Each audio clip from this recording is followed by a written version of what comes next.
When a new Chinese mechanic shop opened up in Ferry, Kingston, most Jamaicans breathed a sigh of relief. Finally, fast, efficient, clean service. No long wait, no guesswork. And me nah lie, me glad for it. If me car a give trouble and dem can sort it out quick without the usual runaround, me in. If the Chinese shop a fix the car fast, treat people good, and keep the place clean, it hard to walk past that just to say, support local. People have them daily stress, and them need things that work, plain and simple. But me notice something. Where are the local mechanics? The only Jamaican faces me see are the gatekeeper and the security guard. No Jamaican under the hood, no youth a learn the trade, nobody a build a future career in a that space. That can't be right. Listen me out, the Chinese need to employ at least 2 well-trained Jamaican mechanics, and them need to train at least 2 apprentices. That way, them balance the thing.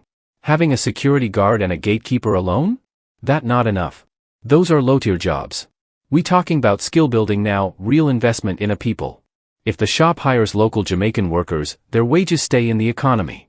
Them buy food from the corner shop, pay rent, pay taxi fare, maybe even help send a younger sibling go school.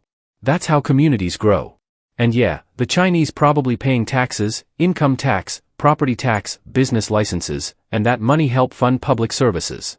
But hear me, they're still foreigners, and enough of that money flowing right back to China. If the business owned by Chinese investors, then a chunk of the profits might get shipped out instead of reinvested here. Dem tools and car parts? Likely coming straight from China, which mean the money that we spend on car repairs not really circulating in a wee local economy. If dem finance the whole operation through Chinese banks or partners, some of the earnings might even be paying off debts overseas. And that's the part that start rub people the wrong way. Nobody vex because Chinese a open shop, that's business.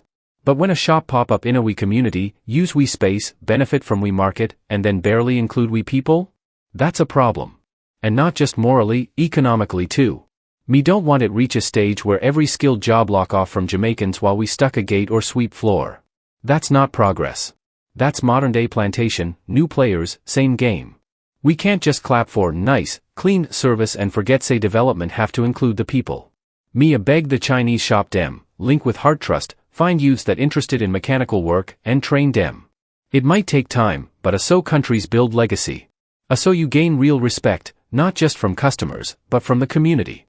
Imagine 10 years from now, a youth who get him first training in that same Chinese shop now own him own garage and employing 5 more people. That's growth.